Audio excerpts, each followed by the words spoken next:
Assalamualaikum warahmatullahi wabarakatuh.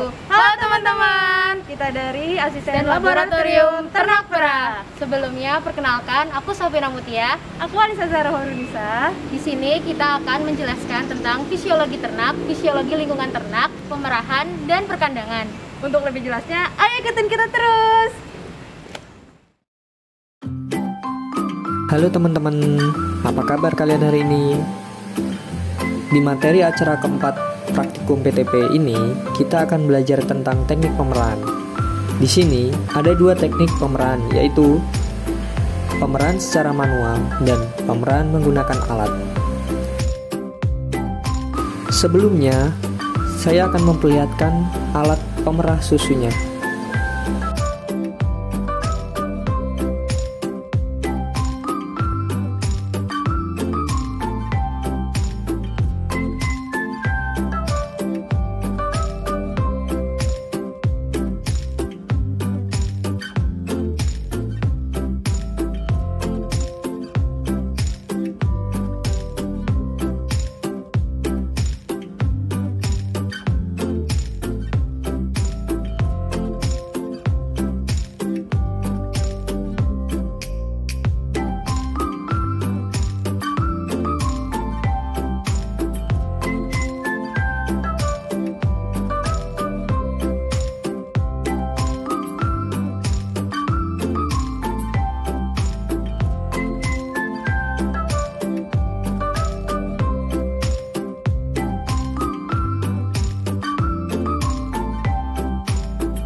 Sebelum dilakukan pemerahan, kita lakukan pembersihan terhadap ambing dan keempat puting dari ternak sapi perah.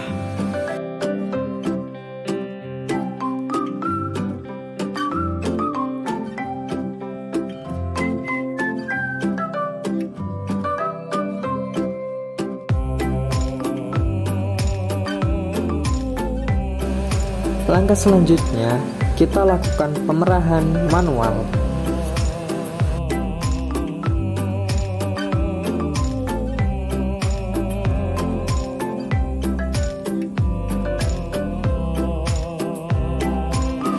Ini merupakan teknik pemerahan dengan mesin.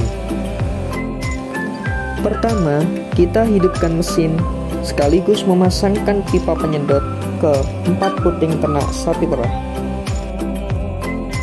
Ini merupakan proses keluarnya susu menuju ke penampungan susu.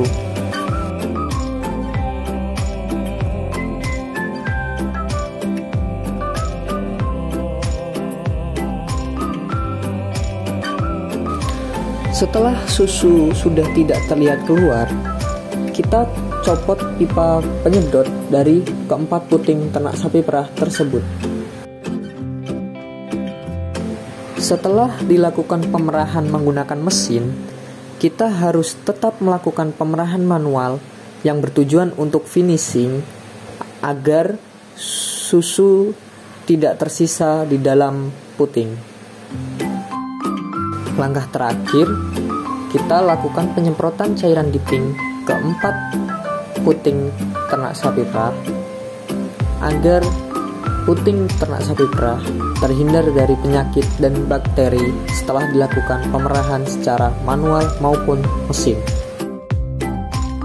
Selanjutnya, kita lakukan penyaringan ke susu yang sudah tadi diperah agar tidak ada kotoran yang masih menempel di susu.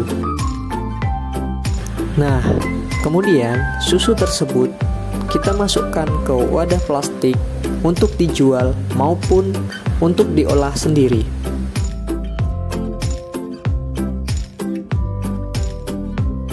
Jangan lupa, setelah melakukan pemerahan menggunakan mesin, kita harus membersihkan mesin pemerahan agar tidak kotor ketika digunakan kembali.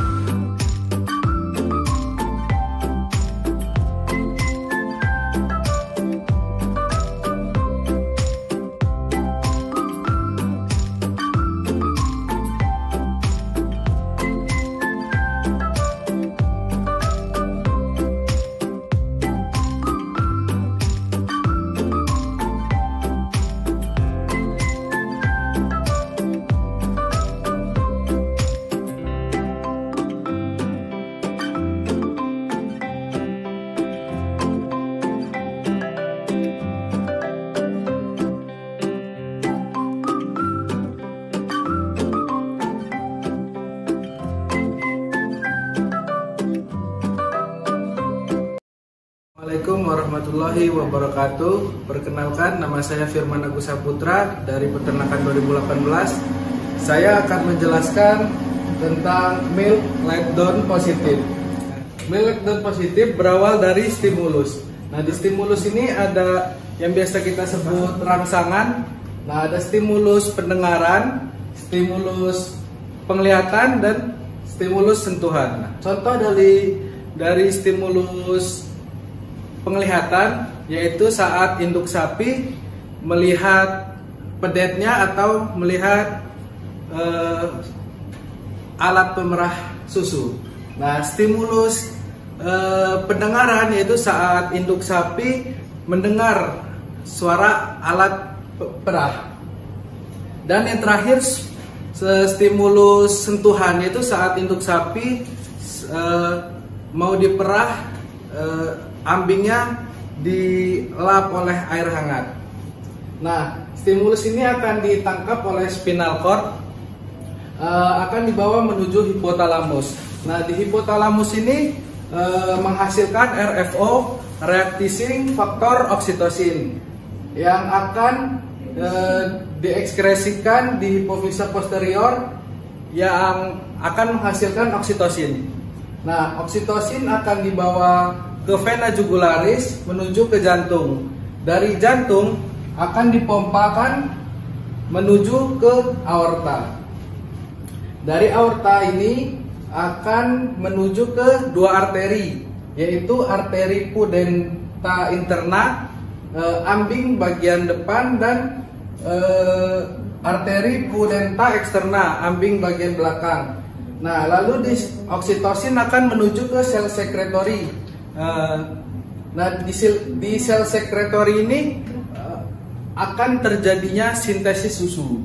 Nah, dari sel sekretori akan menuju bagian lumen.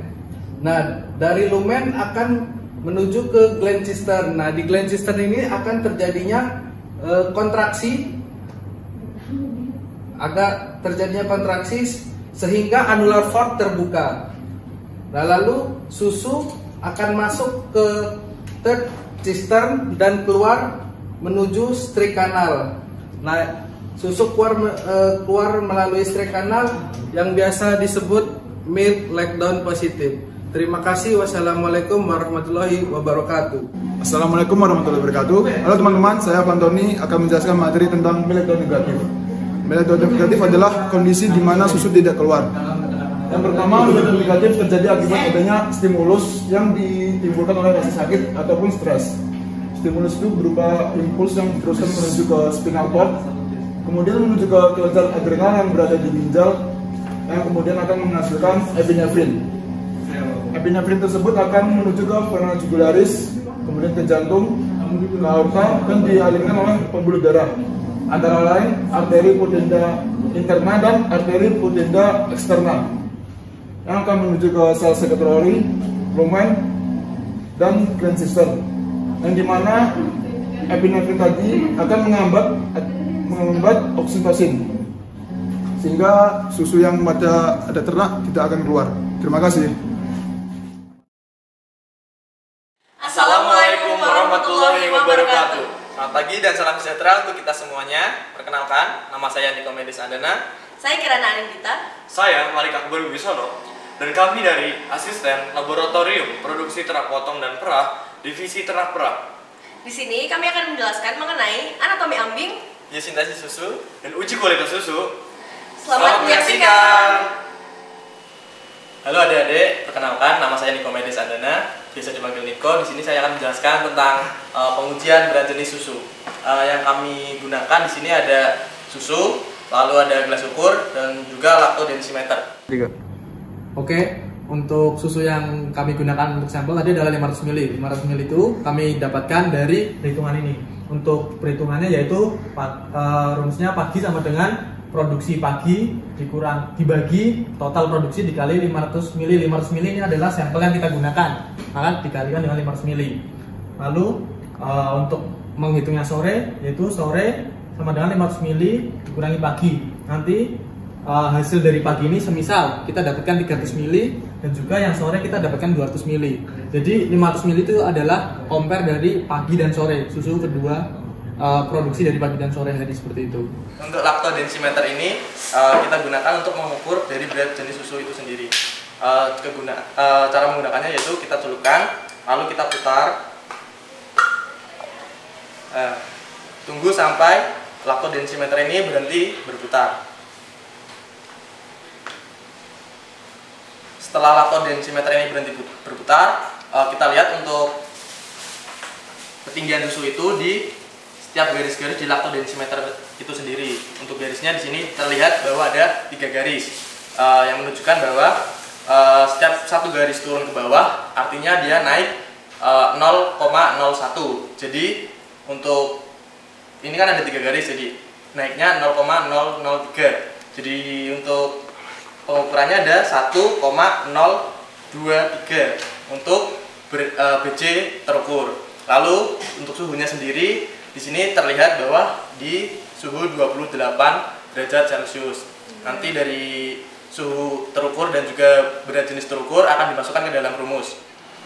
Oke, untuk selanjutnya dari data yang telah didapatkan tadi kita masukkan ke dalam rumus uji berat jenis susu. Rumusnya sendiri yaitu berat jenis susu sama dengan BJ terukur dikurangi kurung buka 27,5 kurangi T kurung tutup kali 0,0002 sama dengan untuk berat jenis terukur tadi didapatkan 1,023 dikurangi kurung buka 27,5 dikurangi 28, ini adalah suhu terukur tadi, kurung tutup dikalikan dengan 0,0002 sama dengan 1,023 dikurangi kurung buka negatif 0,5 kurung tutup dikali 0,0002 sama dengan 1,023 ditambah 0,0001 menghasilkan berat jenis susunya yaitu 1,0231 gram per mililiter. Untuk standar dari berat jenis susu sendiri di Indonesia yaitu berkisar antara 1,027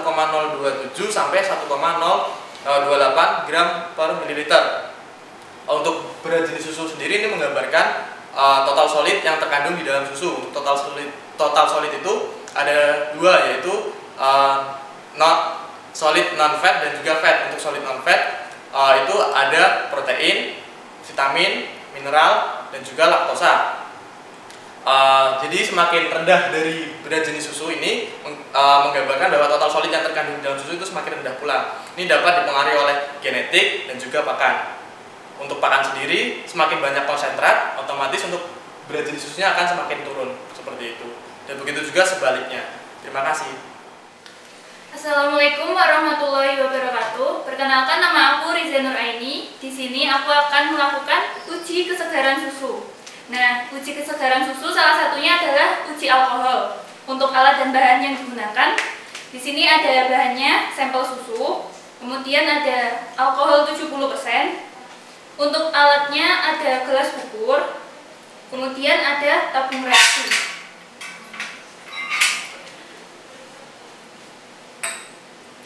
Untuk uji kesegaran susu menggunakan uji alkohol, pertama kita akan menuangkan susu dan alkohol 70% 1:1. Di sini saya akan ambil susu sebanyak 4 ml, kemudian untuk alkohol 70% juga 4 ml.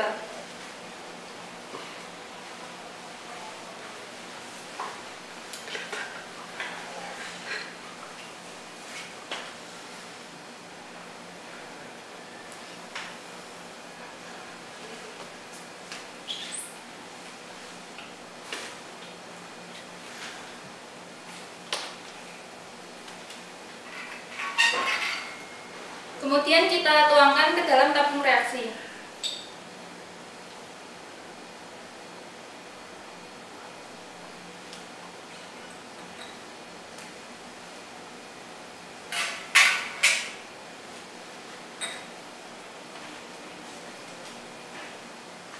Untuk alkohol 70% juga kita tuangkan sebanyak 4 ml.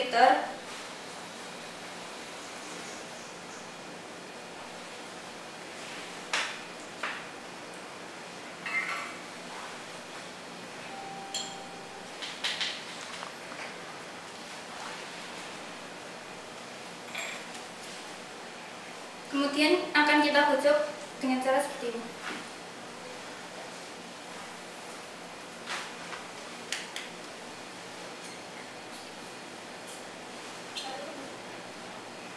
Setelah digocok, kita amati perubahannya. Apabila susu tersebut terjadi gumpalan setelah digocok, maka susu tersebut basi atau tidak segar. Kemudian jika tidak terjadi gumpalan di dalamnya, berarti susu ini segar. Nah, untuk susu yang segar itu kenapa tidak terjadi gumpalan? Karena dalam susu itu terdapat solid. Nah, solid ini terselubung oleh air, partikel-partikelnya terselubung oleh air, sehingga ketika dicampur oleh alkohol tidak akan menggumpal. Kemudian untuk susu basi kenapa dapat menggumpal? Karena selubung dari partikel-partikel ini atau solidnya ini akan rusak karena bakteri asam yang terdapat dalam susu tersebut, sehingga ketika dituangkan alkohol maka solid atau protein-protein di dalamnya itu akan menjadi satu atau menggumpal. Terima kasih.